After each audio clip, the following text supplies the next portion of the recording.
Welcome to our Mahaperiyava களஞ்சியம் channel. இன்னைக்கு நம்ம பார்க்க போகிறது தெய்வத்தின் குரல் 4ஆம் பாகம் 5ஆம் அத்தியாயம் உத்தரமேரூர் உத்தம தேர்தல் முறை. அதில் பெரும்பான்மை அடிப்படை இல்லை. இந்த தேர்தலில் காணும் அநேக முக்கியமான அம்சங்களில் இன்னொன்று, ஒரு குடும்பிலே ஒருவருக்கு எத்தனை ஓட்டுக்கள் என்று எண்ணி மெஜாரிட்டி பேசிஸில் பெரும்பான்மை அடிப்படையில் ஒருத்தர் ஜெயித்ததாக நிர்ணயம் பண்ணாததாகும். ஒருத்தன் மெஜாரிட்டி அடிப்படையில் ஜெயிக்கிறான் என்றால் உடனே அவனுக்கும் அவனை ஆதரிப்பவர்களுக்கும் தங்களுடைய எதிராளிகளான மைனாரிட்டி யார் யார் என்பதிலேயே புத்தி போக இடமேற்படுகிறது. தொடர்ந்து அவர்களை எப்படியெல்லாம் ஹிம்சிக்கலாம், விக்டிமைஸ் பண்ணலாம் என்பதில் கவனம் போகலாம். மைனாரிட்டியின் பரம நியாயமான கோரிக்கைகளை கூட மெஜாரிட்டி பலத்தினால் திரஸ்காரம் பண்ணி விடுவது என்று இக்காலத்தில் ஏற்பட்டிருக்கிற மாதிரி கூடாது என்று நம் சோழகால பூர்வீகர்கள் எண்ணி இருக்கிறார்கள். முதலில் ஒரு அபேட்சகர் எலெக்ட் ஆவதில் ஓட்டர்களை வைத்து மெஜாரிட்டி, மைனாரிட்டி, அப்புறம் இதில் ஜெயித்த அபேட்சகர்கள் எல்லாரையும் சேர்த்து சபை அமைத்து அரசாங்க அதிகாரத்தை கொடுப்பதிலும் கட்சிகளை வைத்து மெஜாரிட்டி, மைனாரிட்டி என்ற அடிப்படைகளில் முடிவு செய்யும்போது ஜன சமூகத்தையே இந்த அடிப்படையில் இரண்டாக பிளந்துவிட்டது போல கூட ஆகிறது. அதாவது இரண்டு பிரிவுக்காரர்களும் ஏதோ ஒவ்வொரு விதமான கோட்பாடுகளுக்கும் திட்டத்துக்குமே தங்கள் புத்தியை குறுக்கிக் கொண்டு அந்த க்ளோஸ்டு மைண்டோடு இன்னொரு தரப்பை அது எதிரி தரப்பு என்றே வைத்து பார்க்க ஆரம்பிக்கிறார்கள்.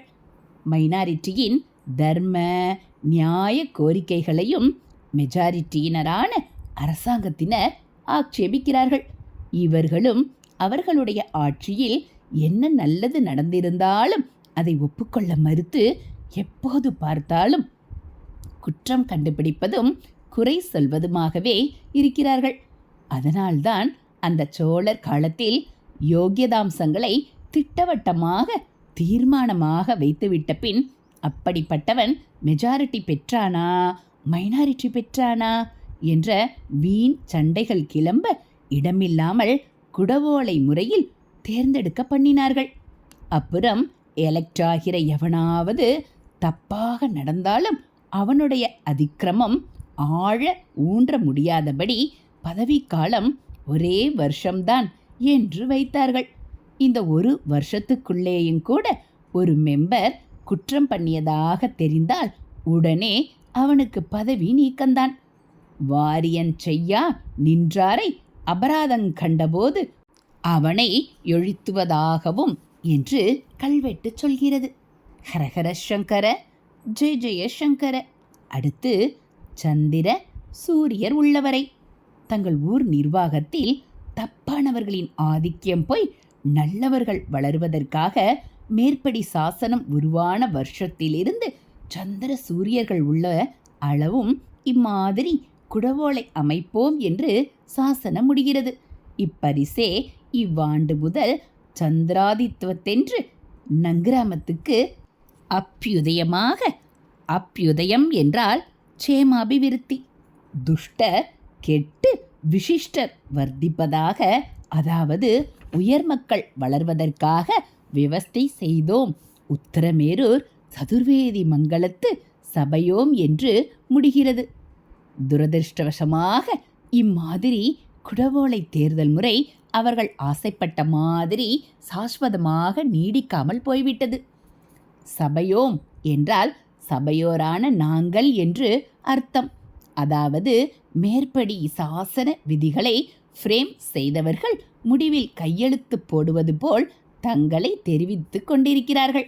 ஹரஹர சங்கர, ஜெய ஜெய சங்கர, ஹரஹர சங்கர, ஜெய ஜெய சங்கர. மகாபெரிவா சரணம். இதுபோல் தெய்வத்தின் குரல் பகுதிகளை நீங்கள் தினந்தோறும் கேட்கணும் அப்படின்னா மறக்காமல் நம்ம சேனலை சப்ஸ்கிரைப் பண்ணுங்கள்.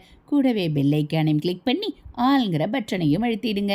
நம்ம சேனலில் வரக்கூடிய தெய்வத்தின் குரல் பகுதிகள், மகாபெரிவா மகிமைகள், ஆன்மீக கதைகள், மற்றும் ஸ்லோகங்கள் எல்லாம் உங்களுக்கு பிடிச்சிருந்தா ஒரு லைக்கும் கமெண்ட்டும் கொடுத்து உங்களுக்கு தெரிஞ்சவங்களுக்கும் ஷேர் பண்ணுங்கள்.